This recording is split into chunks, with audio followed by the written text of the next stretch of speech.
Zelensky est bien seul. Malgré ses appels à Washington, le président ukrainien perçoit une défaite inexorable, une défaite qui devra toutefois attendre. Le point tout de suite. Le destin de la guerre en Ukraine définitivement scellé. C'est en tout cas l'impression que donne la situation sur le terrain militaire et géopolitique. Alors que Volodymyr Zelensky a expliqué que sans l'aide américaine, l'Ukraine perdrait la guerre, le président a oublié de préciser qu'avec de l'aide, elle perdrait également. Quoi qu'il en soit, le théâtre ukrainien a pu à nouveau révéler le jeu des États-Unis. En effet, après une posture pyromane depuis le Maïdan en 2014, le désengagement de Washington, qui ne veut en aucun cas une confrontation directe avec Moscou, ne surprend que Volodymyr Zelensky.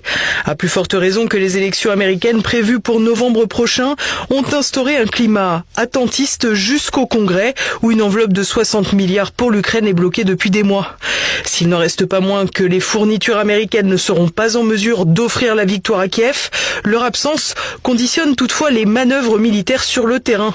Dans ce cadre, l'appauvrissement humain et logistique a des conséquences directes sur la prise de décision.